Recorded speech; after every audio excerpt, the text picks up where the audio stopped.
Hey, we are celebrating Black History Month, and my guest today is from Asase Yaa Cultural Arts Foundation, right here on The Frequency.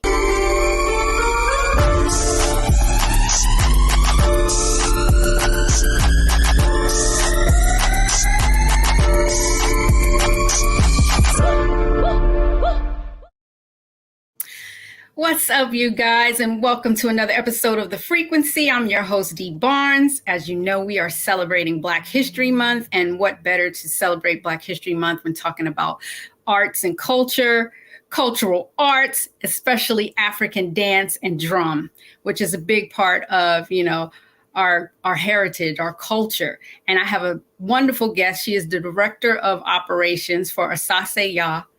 Please welcome Ruby Inez Williams. Ruby!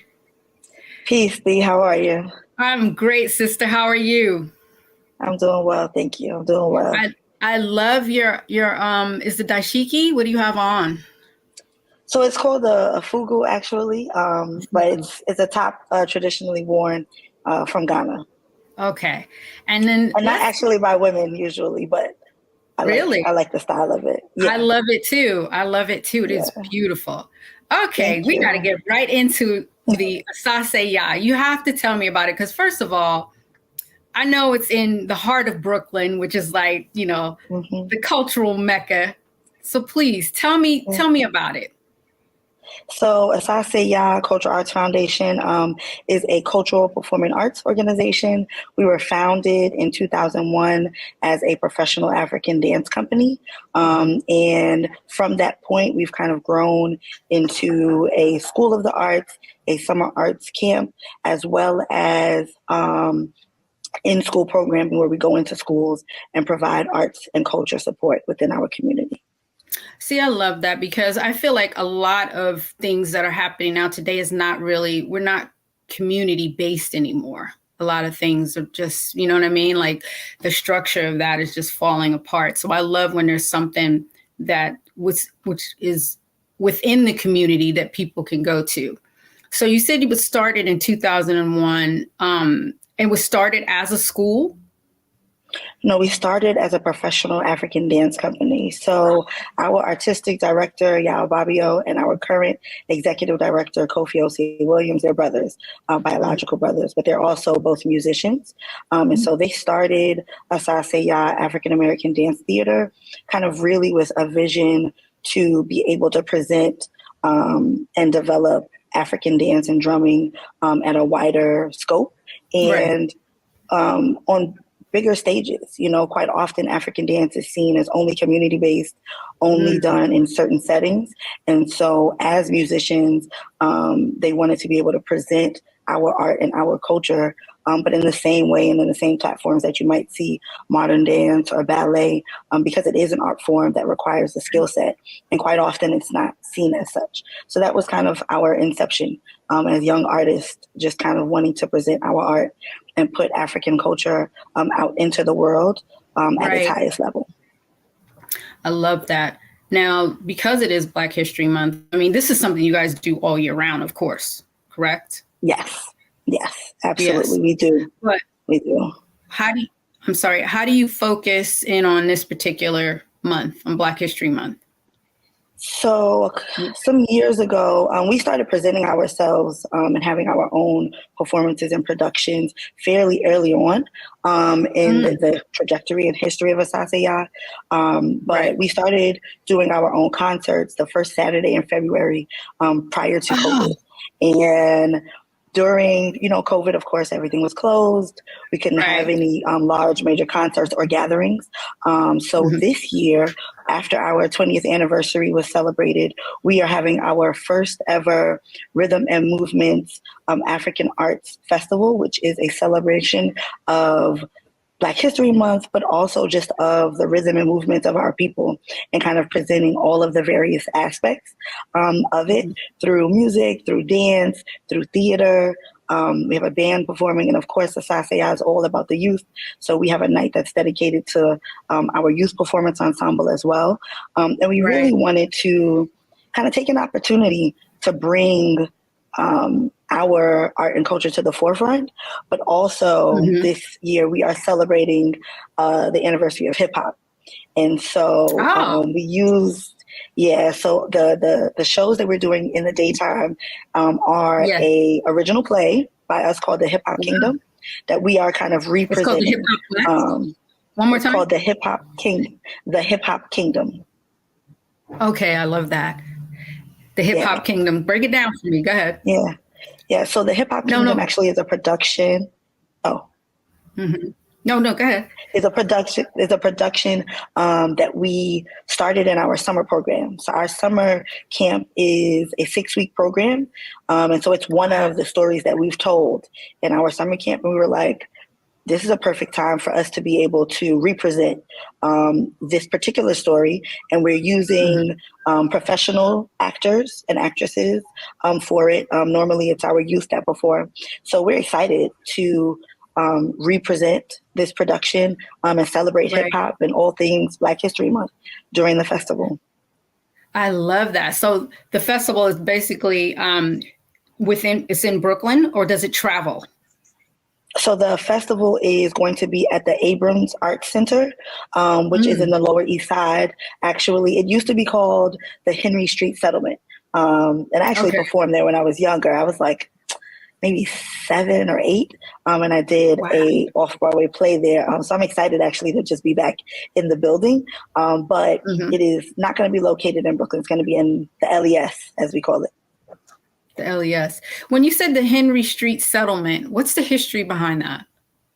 Do you know? So the Henry Street Settlement is a small theater that is there in the Lower East Side. I know that a lot of Black and Brown artists, producers have used it previously. Like I said, I performed in an off-Broadway play when I was younger there. I don't know the full history of the theater.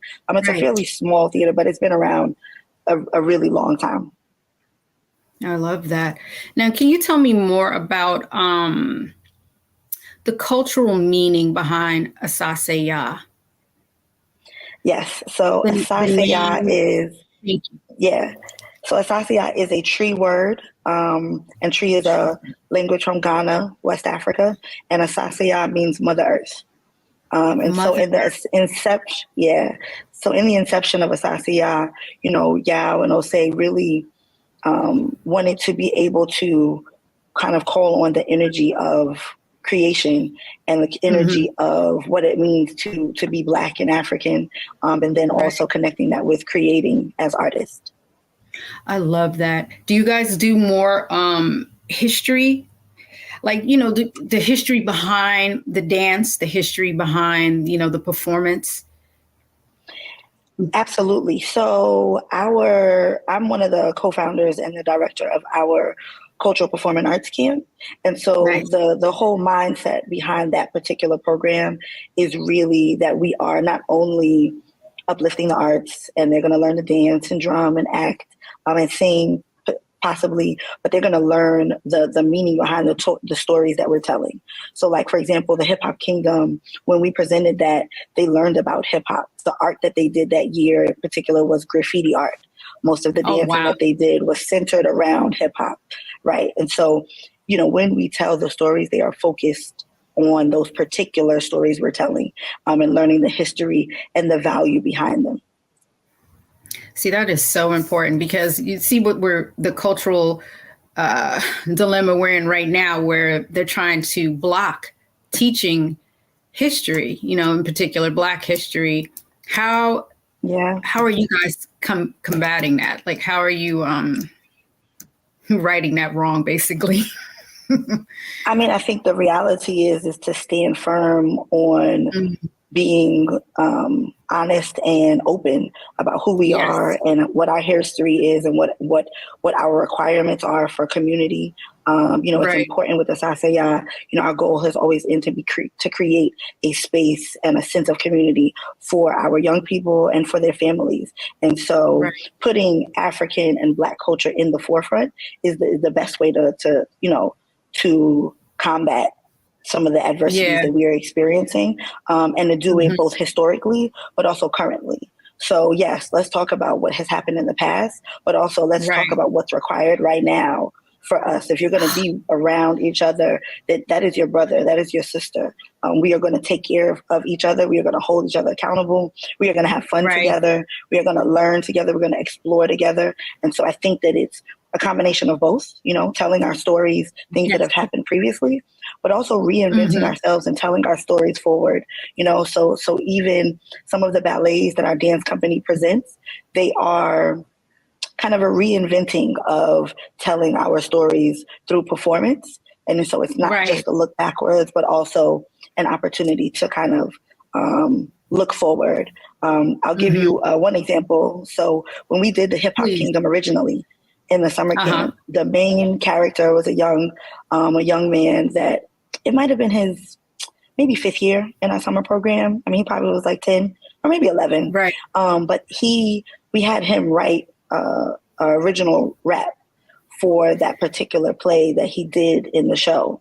And so Okay. even that opportunity, they're learning about hip hop and the past and who the greats are and the music and all of those things. But also Hmm. in that moment, giving him room and space to be creative and create his own rhymes as well. So, Right. I yeah. love that. That is so Yeah. dope, yo. Okay, we're gonna get into more of the culture. I really want you to break down to the significance of the African drum. We're gonna take a quick break and we'll be right back on the frequency.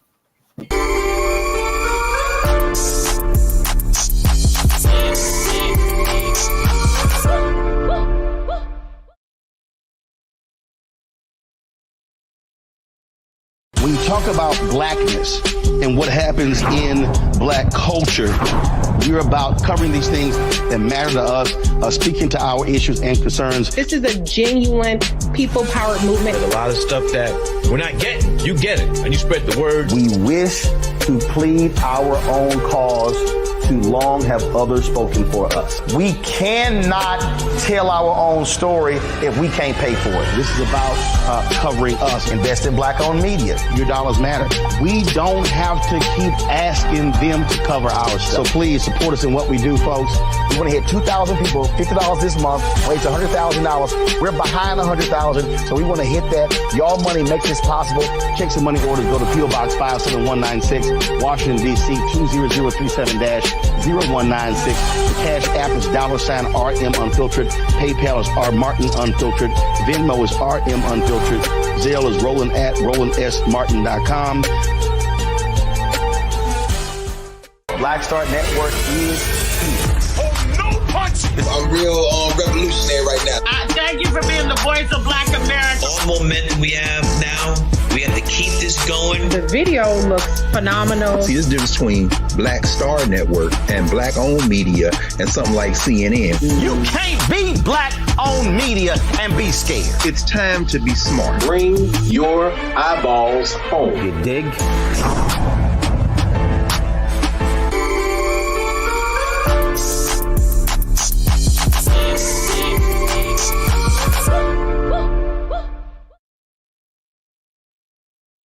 Welcome back to The Frequency. I'm your host, Dee Barnes, and my special guest, Ruby Inez Williams, Director of Operation of Asase Yaa. Welcome back, Ruby. Hi. Hey there. Now, I was just thinking during the break about the significance of the African drum. Can you break that down for me? Because it is an important part of, the whole process. Absolutely. Of being able to perform. Right. So the drum and its history is kind of layered. So African drumming is, currently used for performance art and of course to support African dance. But traditionally, drumming was used for communication and for us to be able to, even in a spiritual context, African drums were used. And so drums are not narrow or linear in their usage, nor are they linear in just the type of drums. There are millions of different types of African drums that you can find across the continent of Africa. In African dance, they are vital to the art form in the sense of starting the movement, ending the movement, changing the step. Right.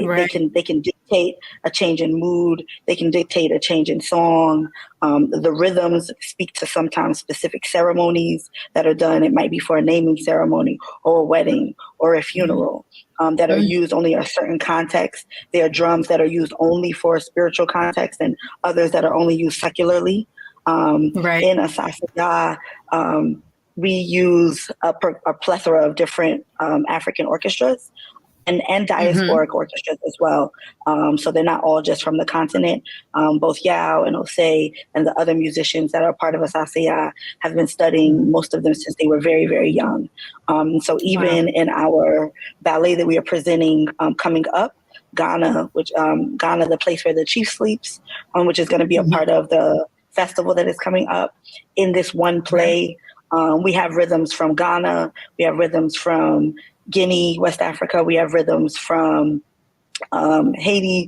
We have rhythms from Cuba as well, and even multiple rhythms from different peoples in Ghana. So the Ewe people, the Akan people. So there's a variety of uses, but the importance and value of it is the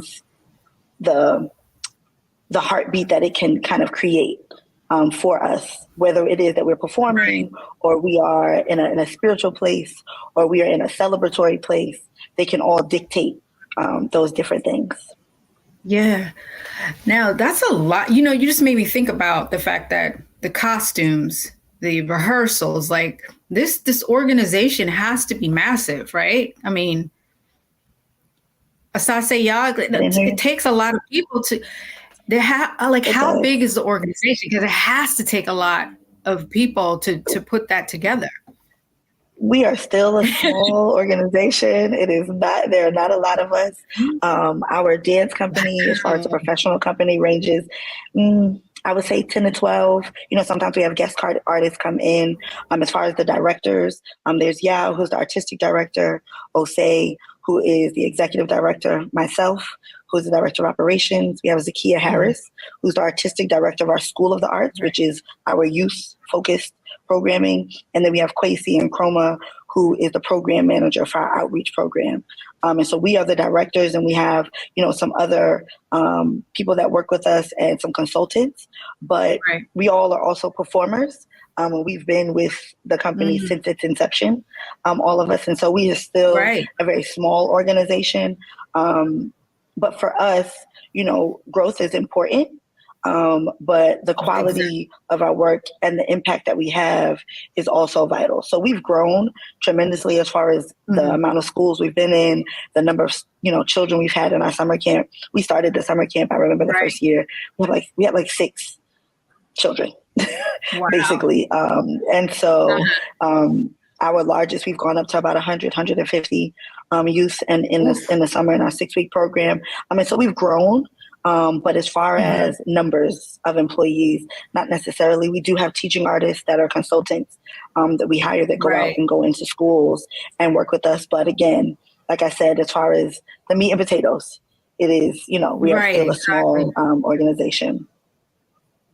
So what about the funding? Is that something also that's done through? So we have a development. We have a development consultant. You don't have to give me all the details, but you know what I mean. Like how do you fund it? So we have just recently started getting more funding. We have done everything kind of based on and connected through the community mostly. And when I say more recently, the last maybe 5 to 7 years, everything else that we have done has been for us, by us, whether it be parents, our own pockets, parents, sending their children and paying for their tuition, schools seeing the value in the work that we're doing and deciding to bring us in. We've, been producing ourselves. And so it's definitely something that we are committed to regardless. Of course, funding is important, but the community is invaluable as well, though. Exactly. Because if they are supporting you, if they're supporting you, then there's nothing that can stop you from continuing to take the steps necessary to move forward and to do the work that that needs to be done within your community. Exactly, man. I believe in that so much. Like community is so important, and it's interesting too that you mentioned hip hop and Hip Hop Kingdom, the program that you do, because I feel like within hip hop, we've lost that sense of community. You know what I mean? It's become more and more consumerism and capitalism. So I love that there's something there, you know what I mean? And I would love, I want to see play now. I'm like so excited. I want to see the Hip Hop Kingdom. I really do. I'm going to have to make my way there to New York for sure to see that. Just the name of it is inspiring. And you mentioned also too that you've been with how long have you been with Asase Yaa? Since 2002, when I graduated from college, actually. So basically since its inception. So did you start? Right, basically, because it started in 2001, correct? Mm-hmm. Yeah. Yes. So, okay, so did you start off as a performer? Yes. So I started dancing when I was like 4 or 5 years old. And when I first started with Asase Yaa, I was, a dancer, but we were just a performance company. We were not a nonprofit organization. We didn't have an in-school program. We literally were young artists, kind of committed to presenting African dancing and drumming, to the world. Mm-hmm. Yeah. That's amazing. So I want to know more about you and how you got involved with the organization. So when you were in college, like what? Yeah. To guide me, to walk us through that, because I'm trying to picture you in college. What were you studying? Did you grow up in Brooklyn? Like, what's the tea? I did. So I was born in Oakland, California, but I was raised in Brooklyn, New York. And actually, Yao and Jose's mother was my teacher Oakland when I was younger. is the So I Brooklyn knew of them. California. Absolutely, it is. Absolutely, it is. Right? And so I knew them prior to, and their older sister actually was my dance teacher as well. But I studied dance from the inception. My mom was a dancer, and she studied with Catherine Dunham and Ruth Beckford. Oh, wow. And so I've grown up in dance my entire life. And so when I graduated, I already knew Yao, actually. And so when he saw me, I actually saw him at the International African Arts Festival that summer in like June, July. And when we saw each other, he was like, oh my gosh, I have a company. We have rehearsal. I think they have rehearsal the next day. And so I went to rehearsal. And he had been talking to me about it when I would come home from school, when I would come home. Right, and so when I had the opportunity to go, I went. And the rest is kind of history. I've been dancing with them ever since. And, it was an opportunity to present my art form at a professional level. I've been performing since I was little. I've done Dance Africa, which is a major African dance production that has been around in Brooklyn at the Brooklyn Academy of Music for years. And my first time performing there, I was probably about 7. And so I've been performing on large stages before Asase Yaa, of course, but it was an opportunity to kind of dance with my peers and to present our story as young African dancers and drummers, but who had grown up in Brooklyn and in Black and African culture in Brooklyn and in New York City, and being able to tell our stories and put our stories onto the stage the way that we wanted to. Yeah. I love it. Okay, we're going to take a quick break. When we come back, I want to talk about how you went from performer to director of operations. We'll be back on the frequency. Absolutely.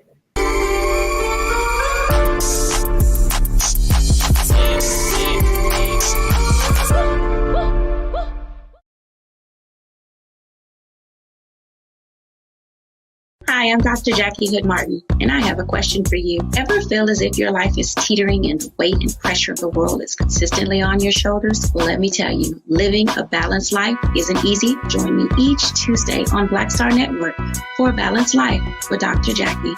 We'll laugh together, cry together, pull ourselves together, and cheer each other on. So join me for new shows each Tuesday on Black Star Network, A Balanced Life with Dr. Jackie.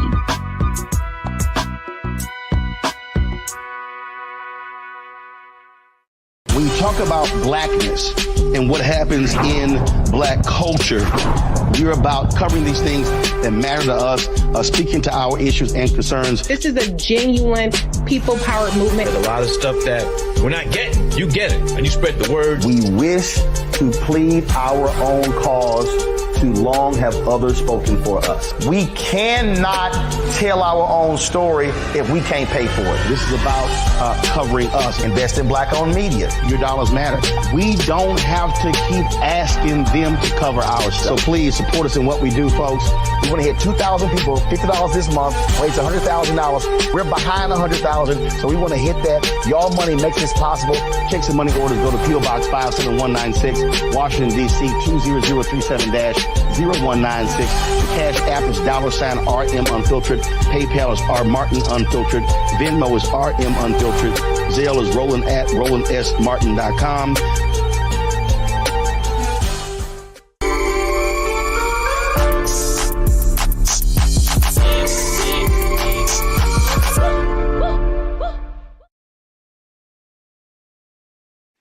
Back right here on the frequency with my guest, Ruby Inez Williams. Ruby, join me.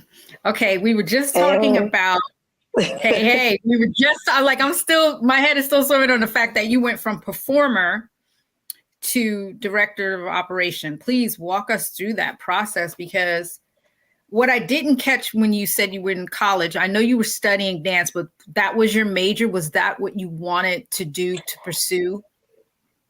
No. Go ahead. Tell me. So I have got a bachelor's degree in biology from Xavier University of Louisiana, and never necessarily intended to dance professionally. Wow. It's I tell people all the time, it's my love and my happy place. Yeah, it's my passion. So always had a love for dance, but that was never really the goal as far as that's concerned. But I knew I wanted to continue to dance. In my life. And so that was always a part of what I wanted to do. When I got home from school, outside of starting to dance, I started to teach. And so with that in mind, as I came back home to Brooklyn, I realized that there was a void for a lot of our young people. And the void in particular I was seeing was in the summertime. That they were just not experiences. They didn't have much things to do or activities. And so that's how we started Asase Yaa Children's Arts Camp, which is our cultural performing arts program that runs for 6 weeks every summer. And the goal really was to give our babies an outlet, but also teach them about who they are, tell our stories, give them an opportunity to be creative and to have fun and to create community, you know, because I also was beginning to see that lack, you know, that void of connectedness for them as well. I love that. And that step and us seeing the need for growth and seeing the need for having like a wider impact, we started to look at opportunities to form our nonprofit. And then that's how I went into the role of director of operations.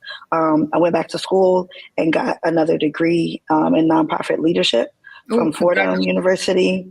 And so, thank you. And so really being able to take our passion as artists, because that's where it all started, take that into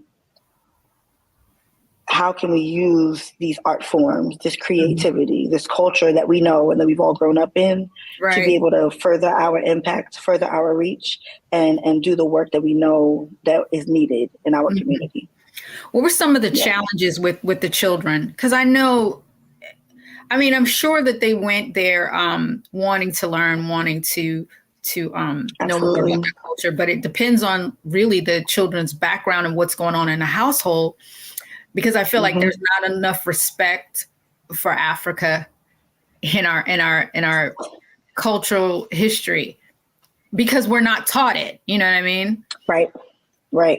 So I think that the children actually were very eager. I mean, that's good. I don't know that they really had any difficulty making a choice to kind of tap in. Of course, you have those who maybe socially, you know, it's a new experience, or they're unaware of the, you know, new words or new experiences or different things like that. But they were excited to learn about Mansa Musa and learn about Shaka Zulu and learn, you know what I mean? Or learn about the hip hop kingdom and who Salt and Pepper are and all of those things. So I think that we didn't really get a pushback in that way. I think that for some of them, that space of community, outside of going to school, some of them just weren't familiar with like what that means and what that requires. And then also being confident, being comfortable, and being forward in their Blackness and their Africanness. I think for some of them that was familiar because that's the homes that they come from. And for some of them it wasn't, but for a lot of the parents, that's why they were coming to our program. Is because that's what their parents specifically were interested in, is them being, you know, connected to their Black and Africanness. And I think that the wider scope of the difficulties, because, you know, some of the children, you know, were coming from homes where that wasn't necessarily what was promoted, you know, and so it was a new experience. But we do our best to find ways to connect to every child. And so everyone gets an opportunity to be themselves and to present who they are and what they're excited about. And so I'll give an example. At our summer program, we do like a talent show in the first couple of days. And that just gives an opportunity for the children to share. You know, we've had children break dance, rap, recite a poem, sing, do all kinds of things. But it's just an opportunity for them to be free, to be children, and to own who they are. And that's really, really important. I believe that so much. What are the age ranges that you guys work with? So the summer program is from 4 to 13, but our dance school is from 3 to 18. Our dance program that runs from September to June, which is a traditional, dance school. They do, ballet and tap and African and hip hop and modern jazz. Nice. And we also have a drum program that goes along with that as well. But that program is from 3 years old to 18, so a little bit wider age range. But the summer camp is 4 to 13. What is like the mission of Asase Yaa? Like, what is the goal, the main goal? The main goal is to present African and African diasporic art and culture at its highest level, and to educate and promote that art and culture to our community, and using it as a tool to foster community, to embolden our young people and their families to be the leaders of tomorrow. And so that they don't look at it just as a job or just as a hobby, but it's a tool that they can use to empower themselves, to empower their parents, to reach backwards to their younger siblings and the other young people in their community, to be able to have them come up with ideas to impact change. And so I think it's all of those things forward. The art and the culture is a tool that we're using to be able to have an impact forward. Absolutely. That is beautiful, yo. I love that. I love that so much. And I wish too that more youth had, access to that. I was fortunate enough to, because I did grow up in New York before I came to California. And my mom did put us into African dance. We had to go on, Saturdays, but we didn't get to learn, what I'm talking about. We didn't get to learn a lot of the, not there in particular, but my mom had, the books and everything at home, but we didn't get to learn within that community, that sense of community that you guys are presenting with just some of the things you named about the history, you know what I mean? So I love that you combine the actual, dance with the history of the culture, you know what I mean? So that means that there's books available within the dancing, right? I love that too. I love that too, so that they get is it like, do you guys do the reading together? Is it like, we present in a variety of ways. So in our summer camp, they actually act, they actually perform the plays. So yes, there's reading involved. They do have to learn about the different characters to be able to, represent who they are. And so it's not a formal reading program, but yes, if you're going to act and you're going to have lines, then you do have to read. Oh, okay. No, I'm just bringing up the reading because of the fact that they're banning books, left and right. No, absolutely. Absolutely. It's important. It's important. And if they're going to be in the books, we're going to find other ways. So we're going to talk to them, about it and have them act it out. And then you can't stop it because it's within them. Exactly. We're going to take a quick break. We'll be right back on The Frequency.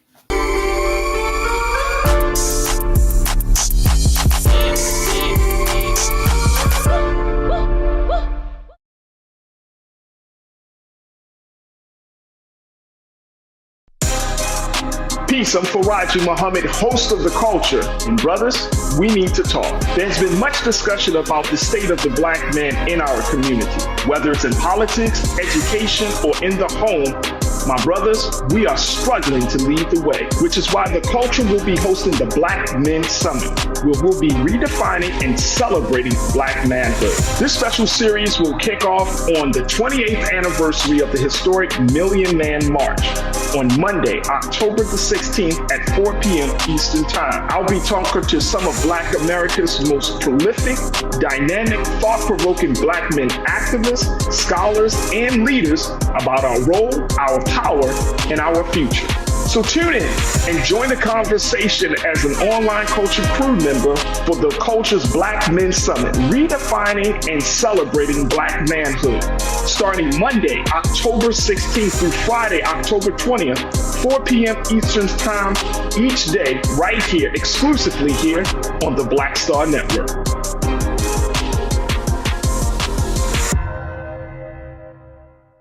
Folks, Black Star Network is here.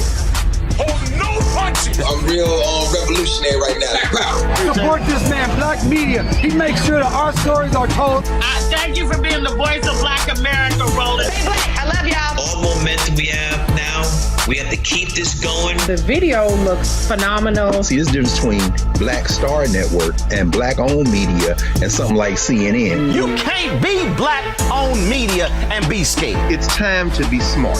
Bring your eyeballs home. You dig?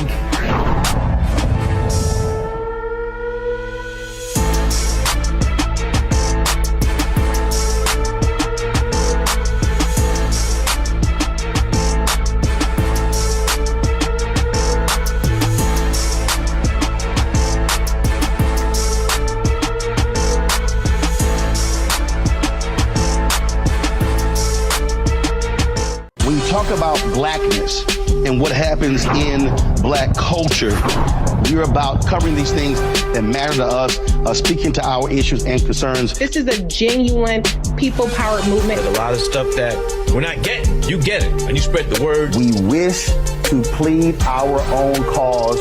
Too long have others spoken for us. We cannot tell our own story if we can't pay for it. This is about covering us. Invest in Black-owned media. Your dollars matter. We don't have to keep asking them to cover our stuff. So please support us in what we do, folks. We want to hit 2,000 people, $50 this month, raise $100,000. We're behind 100,000, so we want to hit that. Y'all money makes this possible. Check some money orders. Go to P.O. Box 57196, Washington, D.C. 20037-0196. The Cash App is $RM Unfiltered. PayPal is R Martin Unfiltered. Venmo is RM Unfiltered.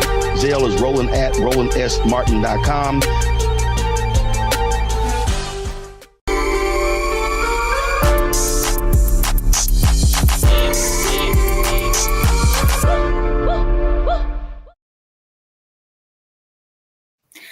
We're back right here on The Frequency with my guest, Ruby Inez Williams. We're talking about Asase Yaa, the Cultural Arts Foundation. Ruby, please join me. I know we're almost out of time, but being that it is Black History Month, I really wanted to ask you, what does Black history mean to you? And I've been thinking about that myself.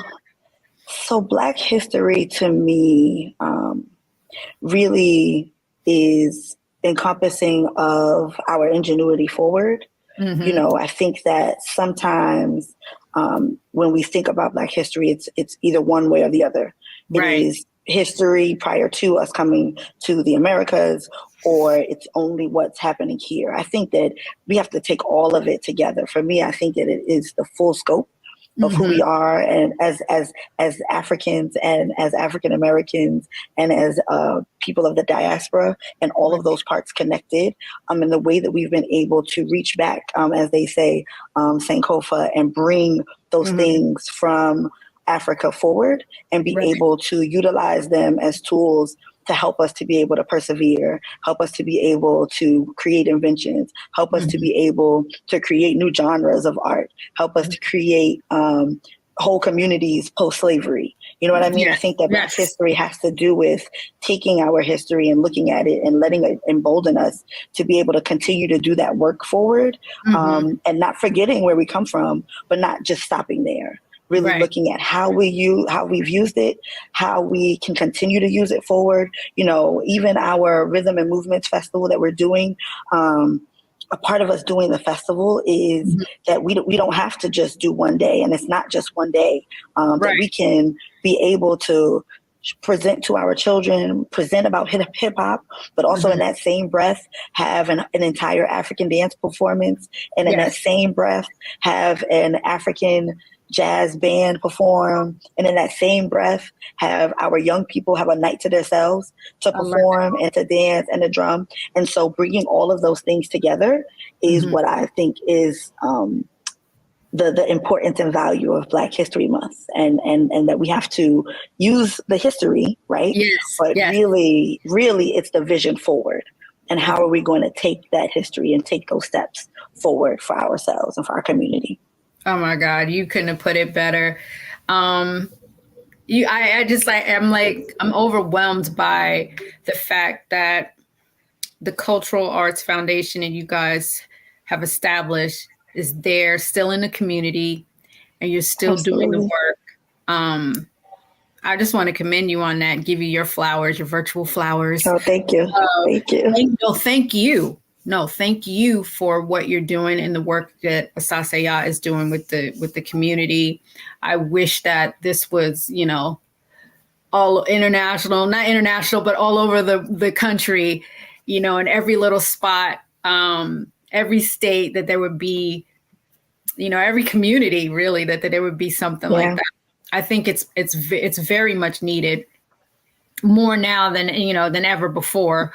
And, it just makes me sad sometimes that what they're doing to Black history and trying to eliminate it from the schools and getting rid of books. But we have people like you that are doing the work, and I think you're amazing. I think you're wonderful. Thank you. No, thank you for thank you for just sticking with it, because like you said, that wasn't something you thought you were going to be doing for the rest of your life, but it's your passion. And you can see it on you too. I mean, your skin is glowing. You know what I mean? You're like, and that's because you're doing what you love, and not all of us are fortunate enough to have that opportunity. And then you're also passing on, the knowledge. So thank you. Okay.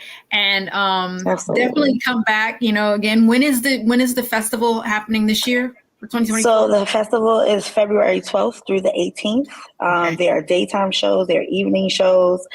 Please go to our website or to the Abrams Art Center website and you can check it out. Tickets are reasonable. They're like $25, $30. So you can see any of our productions for that price point. And definitely come out and see Hip Hop Kingdom. Yes, I'm trying to get there. I have to see that because I do not want to miss that for sure. Well, thank you, Ruby. I appreciate you so much. You definitely got to come back. We got to absolutely. I would love it. Yeah, especially because I want to see Hip Hop Kingdom, and I really want to break that down. You know what I mean? Even though we're just coming off of the 50th anniversary of hip hop, but I still want to talk about how hip hop and African culture is really, it's more connection than people like to talk about. Yes, than they really want to admit. So we got to break that down. That would be great. And you can bring some guests on if you want, and we can really talk. Absolutely, I will. That because you know the debate that's going on with that. Absolutely. All right. Absolutely. I appreciate you so much. Thank you for coming on The Frequency. You as well. I will catch you for having me. Thank you. Bye. Bye. Well, like I told you, Black History Month, we're talking about, culture. And, I really want to thank my guest. She was incredible. And please support the Asase Yaa Cultural Arts Foundation. Catch you next time on The Frequency.